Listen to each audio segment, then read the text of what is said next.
आजची पिढी बघा, मुख्यमंत्री असताना विचार केला हिंदू समाजाचा? कोरोना फक्त हिंदूंतरच लागलेला, बाकीच्या गोल टोपी दाढीवाल्यांना कोरोना झालाच नव्हता, आम्हालाच कोरोना झाला होता. कारण का आमच्याच गणेश चतुर्थीवर निर्बंध आणले, आमच्याच मूर्तीला लहान करायला सांगितलं, आमच्याच मंडपात लहान करायला सांगितलं. बाकीचे त्यांचे ईद आणि मोहरमच्या मिरवणुका रात्रभर धिंगाणा घालत होते. काय करोना काय बघून घुसत होता काय? नाही, जरा हिरवं जास्त दिसतंय, इथे नका घुसायला. हे स्वतःच्या आप्पाचे पण होत नाही तर माझं काय होणार, नको घुसायला तिकडे, असं विचार करत होता काय करोना? पण सगळे निर्बंध आमच्यावर.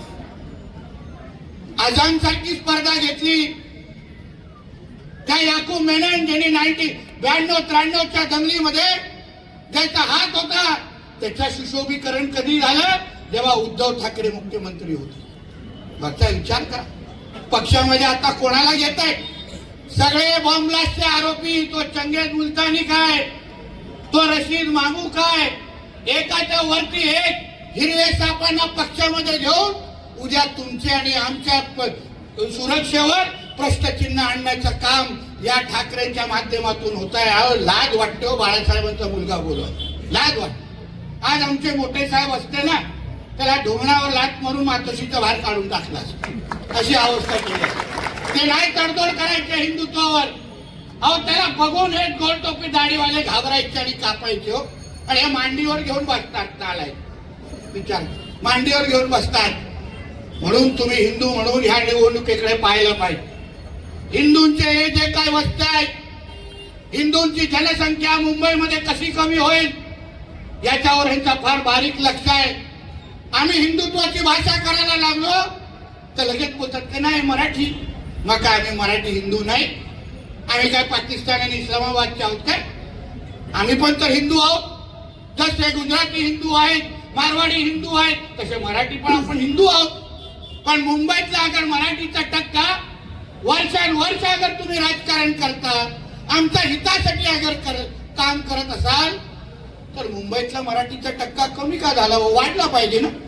एवढं प्रामाणिक पद्धतीने कोण आपल्यासाठी काम करतंय, दिवस रात्र मराठी बोलतंय, मग तर मुंबईतला मराठीचा टक्का हा 70-80% गेला पाहिजे.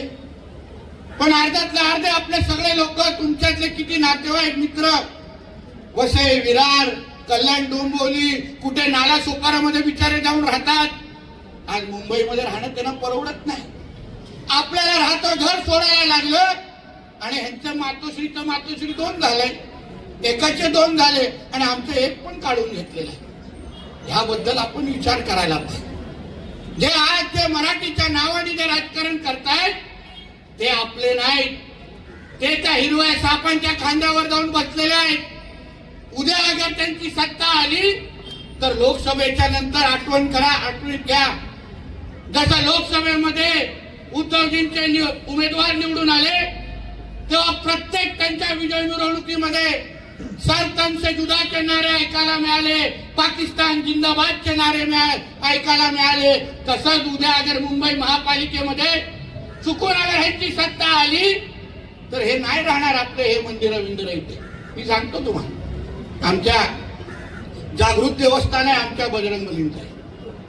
हे सगळे जे काही हिरवे साप आहेत मुंबईमध्ये बघा, मराठीचा टक्का एका बाजूने कमी होतोय, दुसऱ्या बाजूने बांगलादेशी रोहिंग्या वाढतंय. कोण दूध पाजतंय त्या लोकांना? कुठून आले एवढे? रिपोर्ट तर म्हणता की अगर आता आपण जागृत राहिलो नाही तर 2030 पर्यंत 60 ते 70% इथे पूर्ण रोहिंग्या आणि बांगलादेशीत राहायला लागतं. म्हणजे हे सगळे जे बाहेर रस्ते आहेत ना, आता शुक्रवारच्या दिवशी फक्त दिसतात, अन्य वेळी तर रस्त्यावर सगळे गॅस सिलेंडर वरती यायला लागतील. एक लक्षात घ्या, तर लक्षात.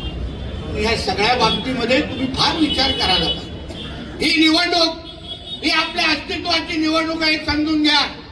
या बिल्डिंग चालला विकसित करण्यासाठी जी ताकद लावायला लागेल, जे पाठपुरावा करायला लागेल, ते आदरणीय देवेंद्र फडणवीस साहेबांच्या माध्यमातून आम्ही निश्चित पद्धतीने करू. हा तुम्हाला शब्द देऊन आम्ही जातो. आम्हाला माहिती आहे की आज तुमच्याशिवाय तुम्हाला मोठं केल्याशिवाय, तुम्हाला ताकद दिल्याशिवाय मुंबई आमच्या हिंदूंची आणि मराठीची राहणारच नाही.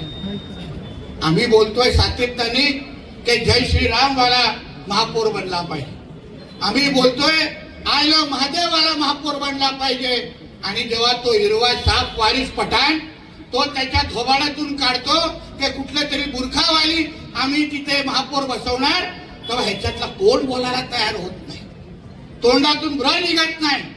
पण दुसऱ्या बाजूने कोण आणते ते कृपाशंकर सिंग बोलून गेले की नाही हम उत्तर भारतीय हिंदू महापौर बनाएंगे. तो लगेच हे सगळे बिळातून बाहेर निघाले. हे काय मराठीचं सोडून कोण बनतच नाही हो. कोण इकडे तिकडे काही बोललं तर मुंबईचा महापौर हा मराठीत होणार, हिंदूच होणार आणि तो तुमच्या सगळ्यांच्या आशीर्वादाने महायुतीचाच होणार, हे तुम्ही लक्षात ठेवा.